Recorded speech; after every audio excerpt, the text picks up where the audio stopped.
Welcome back to Hi Neighbor. I'm Laird Davis. And I'm John Park. On this week's episode, we'll be taking a peek into the lives of various non-traditional students here at App State.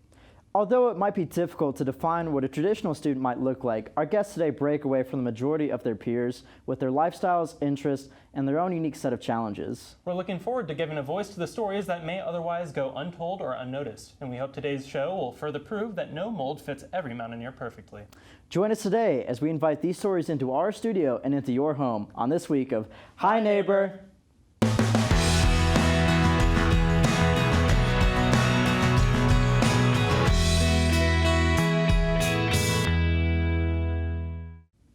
College students everywhere often agree that balancing coursework, jobs, internships, and a social life can be truly draining, if not outright impossible. But with today's theme of non-traditional student, we are here to shed some light on the smaller population of campus that may never truly be off the clock. Here to tell us about her personal experience with the joys and challenges being both a mountaineer and a mother is Cara Smith. Cara, thanks for joining us today. Hey. So can you tell me a little bit about yourself and your experience here at App State? So I started at App in 2015. And then I got pregnant with my son my sophomore year of college, and I went home for just a little bit over the summer. Then I came back when he was only 4 months old, and so we've been here ever since. So he's 2.5 now. Gotcha. So you've been putting in a lot of work. In. So could you walk us through like what that daily routine, that schedule is like for you? Okay. So normally we wake up, and he has to be at daycare by 9:30. So I try to plan my day around that. So I get him to class, and then I go to class or work, and then I pretty much just do work or class all day. And then after I pick him up, I try to kind of focus that evening time on him and, cooking dinner, making sure he's in the bed, gets his bath and all of that, and is ready for the next day. Gotcha. Yeah. So what would you say that the most challenging aspects of balancing your life as both a student and a mother would be? I would say the hardest part is still kind of trying to do all of those experiences that college students get to do. Not necessarily like going out or anything like that, but like joining clubs on campus and trying to stay involved on campus while also trying to maintain that home life and just like pouring into him. It can be a difficult balance to find. Mm-hmm, for sure, but I imagine that there's a lot of rewarding things that come with that as well. Is that right? Yeah, it's been really, it's been a pretty long journey, but it's been awesome. I feel like there's been so many experiences that I've gotten just because of, my situation. It's been a really unique perspective that bringing that into the classroom has been really rewarding. And having just the support of my professors has been really amazing as well. So I'm sure I can imagine who one of your supporters is, but who is it that, is there something that keeps you going every day, something that keeps you motivated? Well, definitely my son, yeah. So he's just a really joyful kid, and it definitely helps. But I was actually a really terrible student before I had him. I didn't really have much of like a motivation or a purpose. I didn't really know what I wanted to do, and then bringing him into my life and all of that, it started to make sense. I wanted to give back in different ways. He's just a really inspiring kid, and it's been a really like transformative journey for both of us. Yeah. For sure. What's your son's name, if you don't mind? His name's Emerson. Emerson. So what are some of your personal hopes for Emerson as he continues to grow up? Well, so I try not to think about his life too much because I don't want to plan it for him, but I definitely hope that he sees that hard work can pay off. And that just like putting your heart into something can really have good payout for you, and just working hard for things. And some of that hard work goes with like organizations on campus and that kind of thing, right? Are you involved on campus at all? I am. So I'm in a couple of organizations. I'm involved in Second Story Media, which is the communications agency on campus. I'm also a research assistant, and I also work for the Office of Arts and Cultural Programs. Wow, so you were very busy then. Yeah, sometimes, yeah. So what's that time management like, balancing all of that? Is it difficult? Is it manageable? Yeah, sometimes it gets more difficult than others. I really try to put off homework until he's in the bed, or if I can do it during the day, that's best for us. Just really trying to prioritize certain things over others, and keeping really an organized planner has been the biggest help for me. Absolutely. So what advice would you give to others who, they might be student parents or they might not have enough time? What would you say to those people? I would say if you're a student parent, or if you're in any sort of situation where you need resources, just try to seek them out in the best way that you can. There's quite a few resources on this campus, but they're not always like easy to find, so just try to like find other people who are in the same situation. Then I would also say to advocate for yourself. If you ever feel like there's resources that aren't on campus that should be, do what you can to advocate for yourself and others if you're in a position that you're able to. So I know we talked about goals for Emerson and his future, but what are some of your goals? Because I feel like that's often overlooked. People focus on the kid. Yeah. What are some of your goals for the future? Oh goodness, some of my goals are really just to be employed and be, happy in my field. So my major is PR, as we talked about, and just, thriving in that field. I really love that PR can help corporations and companies stay accountable. So I would love to just give back to other people that have been in the same situation as me. That's awesome. Well, Cara, thank you so much for joining us today. I appreciate it. Thanks for having me. Awesome. Up next, our host Larry Davis talks with another full-time mountaineer and father right here on High Neighbor.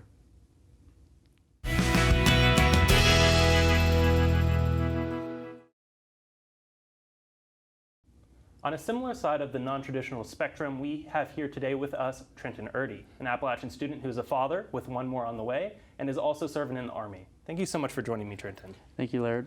So what can you tell me about yourself? What do you study here at App? So I'm a communication studies major. A little bit about myself. I'm in the United States Army. I am a father. My son will be 2 soon, and I'll have a little girl here as well, December. So congratulations. Thank you. So, many students have challenges day to day, whether that be stress, workload, balancing jobs with their day-to-day life, but not many people can say that they're managing a family as well, a growing one. True. How does that complicate things? Well, I owe a lot to my wife. She helps me out tremendously, 1 with my son, and then 2 with any extra homework, reviewing some papers and stuff, helping me edit. But yeah, like I said, I owe a lot to my wife. She's amazing in that aspect, and for me, it's time management, I guess, at the end of the day, trying to balance those, like you said, homework, family life. So your average evening, you get home, and what's that routine like, really? I get home just after 5, maybe 5:30 on most days. Cook some dinner, help my wife cook dinner, depending on who's making it that night. Pick up my son. I try to every day when I walk in the door, and maybe knock out a little bit of maybe a show here and there with my son. Play with a little bit of toys, and then if I have time, read a chapter. Knock out a little paragraph or 2 in a paper that is due, and go to bed. Yeah. So on top of being a father and a student, you are also actively serving in the military. Yes. What kind of challenges and does that present, and how does that really affect your day-to-day life? As far as being active duty, not too many, because I'm here on a green and gold scholarship.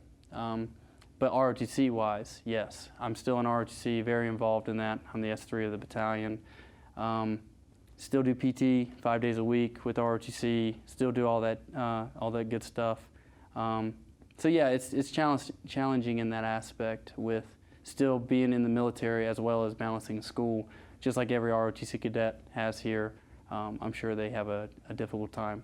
A little easier, I would say, because I don't have a 40-hour job on top of school. But ROTC can be challenging in many aspects. So in terms of how you think your life compares to that of other student parents, do you think that having those resources from your scholarship and ROTC can help alleviate some of the issues that some other people face? Yeah, I would say so. So the Army, I still get a full-time paycheck from the Army. I still owe 100% of my tuition though. I'm using the GI Bill. But there are financial challenges, just like I'm sure with any parent. There are times, family time challenges, time management challenges, and a whole skew of things that may get a lot of people down. I don't know if I necessarily have it easier or harder. I think just being a parent in general is very time consuming, especially if you're trying to do the best job you can. And so for people who, we have many people here at App State who are veterans or actively serving, but not many of them can say that they're also parents as well. But some may be starting a family, growing their family. What lessons have you sort of learned over the years, and what pieces of advice would you have for people who are in your boots, I suppose? Well, lessons-wise, I think just being determined. That's definitely pushed me over the edge many times, being hard-headed, I guess you could say, too. Not listening to no, as long as you know that that's going to keep you going forward. I think with starting a family, definitely having that partnership, like I said with my spouse, really working together, making sure both of you are on the same page and helping each other out the best you can. And I guess the last thing I could say is really taking some time to yourself too and figuring out what's important to you and going at it full force. Like I said, really being determined and driven. What do you think has been your favorite part of being both a father and a full-time student? Oh, I like every day when I walk through the door and my son's like, "Dad," and he raises his hands up. Like I said, I try to pick him up every day. As far as being a student, getting to meet everybody, it's different. I graduated back in 2012, joined the military.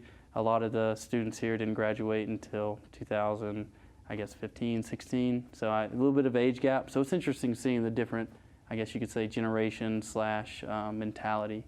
But I enjoy meeting new people. Yeah. So after 4 long years, you're a senior now, and what are you looking forward to when you graduate? Being done with homework. I don't know if that's the right answer, but that's mine. Also, having that accomplishment. I have family members that have graduated college, but not many, and it's something that my wife and I strive to, hopefully our kids will strive for as well. My wife will be going back to school once I finish, so she'll finish up her degree, and it's something that we really want to push on my son and then my daughter when she gets here. All right, well, Trenton, thank you so much for your service, for sharing your experience, and for being both a student and a father. I know that's not easy, so thank you so much for being on the show today. Thank you for your support and thank you for having me. Of course. Coming up, we talk with Sean Flynn, a Spanish education major who works as a Spanish teacher at our local high school.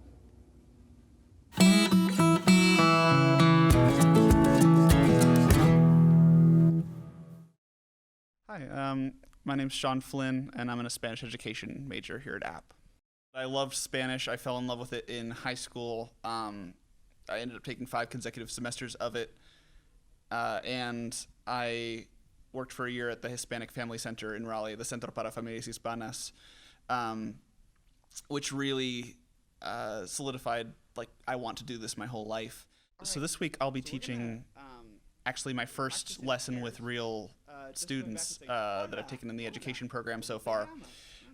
It's going to be a lesson to some kindergartners at a local elementary school, and we're just doing some basic greetings, and I'm using a puppet, a dog puppet that I rented from the Instructional Materials Center of the library to help me out.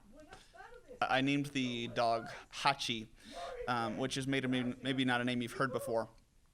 And it wasn't a name that I had heard before, but it's the name of one of the dogs in my host family from Costa Rica this summer, who I really bonded with. And so this is kind of my way of paying tribute to them. The puppet work that I'm doing with them, even though I'm not a trained ventriloquist, I am using a lot of the same skills that I've practiced over the years. Spanish ed program's very, very, very tiny, and it's hard to find other Spanish ed majors, but it's so cool to be able to talk to just anyone in the hall at the Reich College of Education, and we all share the same passion for what we do.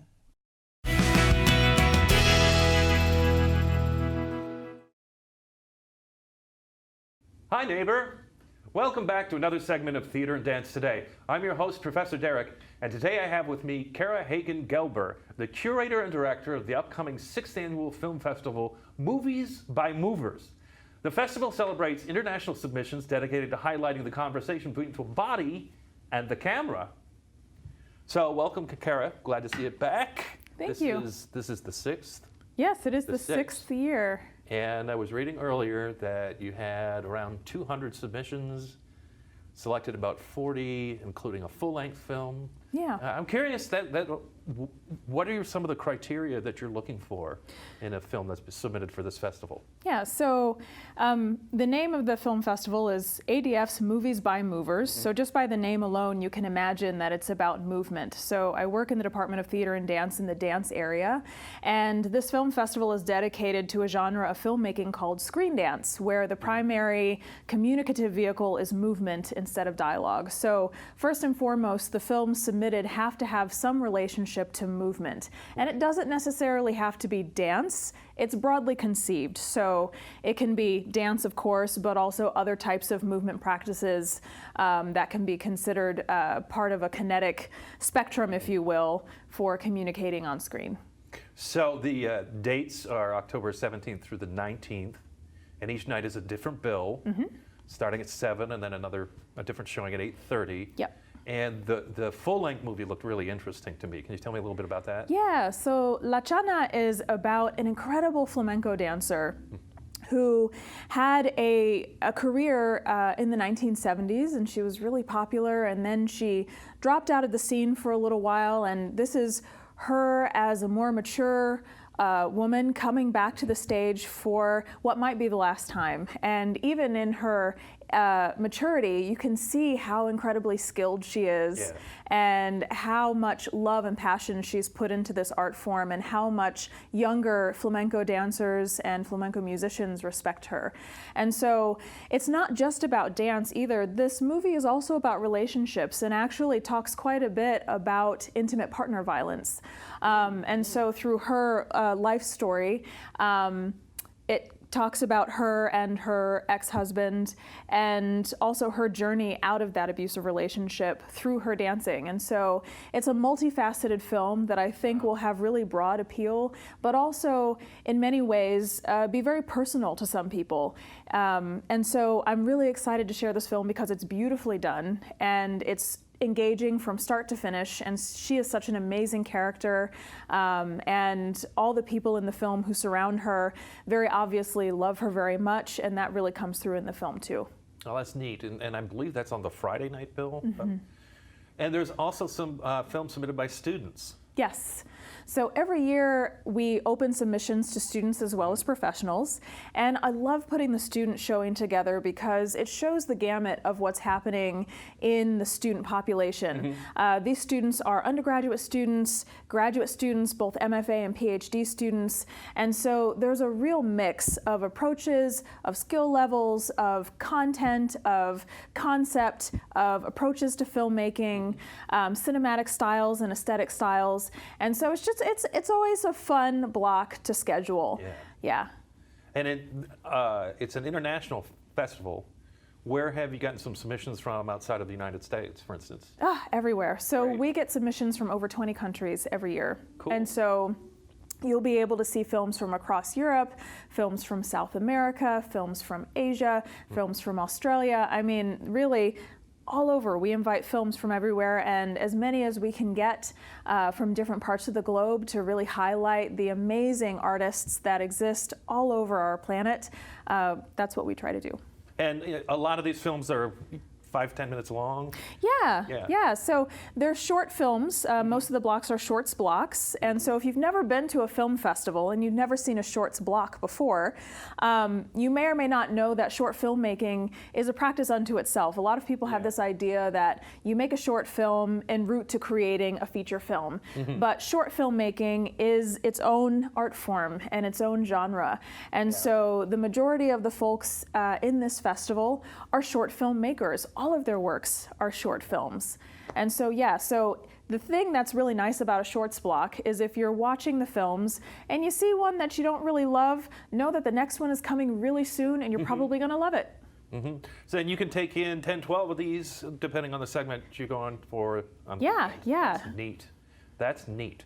So what kind of, basically you've got a whole bunch of different dance techniques then, I'm sure. What kind of highlights might one see if they tool by on a Tuesday night, or a Thursday night or a Friday night or something? So Thursday or Friday night or Saturday, you'll see lots of different things. So there is modern dance, flamenco, there is Afro-Cuban dance, there's samba in there, there's all kinds of stuff. And things that aren't even necessarily recognizable as one dance technique. And so one of the really cool things about contemporary art is that a lot of it is fusion. And so you get things that are influenced from a lot of different practices in a lot of different parts of the world and a lot of different techniques, and they all come together to create their own unique thing. And note too that not all of the films actually feature human bodies. So simply because it's a dance film festival or a screen dance festival doesn't mean that something like animation has no place. And so there are a few animated films that really demonstrate the ways that screen dance is more than just about the dancing human body, but it's about kinetics more broadly conceived. Kinetics. So you could really watch a computer generated or a cartoon Yeah. of somebody moving, and it can be included. Yeah. That's interesting. Absolutely. And it's not even somebody. I mean, one of the films is a claymation with this adorable little alien. Oh, that's fun. Who, I mean, I won't spoil it, just come see it. And another one of the animations is really a collection of shapes, but that at times, in a very beautiful and sophisticated way, come together to create something that is indicative of a human body, and at other times become something wholly different. Fantastic. Do you have a particular favorite this batch? This time Oh, around? I always have so many favorites. I always have so many favorites. So I would say that Groggy Grug is one of my favorites, and that's one of the claymation films. And I also, Jewel Lane is an artist based out of Atlanta, and he has a film called The Maestro, and it's a gorgeous, very short film. I also really love one of the films from Canduco out of the UK, and it's a lovely kind of extended short film. It's about 17 minutes long, and it features people of all different types of abilities doing amazing partner work together, and so there's just so many things. I can never pick just one film that I love. So Sure. Awesome. So we're here with Cara Hagen Gelber, and thank you for coming in and talking with us today. Movies by Movers will be showcasing films October 17th through October 19th at the Valborg Theater. At various times, it's free of charge. Donations will be gratefully accepted for dance scholarships. To see the complete list of titles, visit www.theateranddance.upstate.edu. For Theater and Dance Today, I'm your host, Professor Derek, and I'll see you at the theater.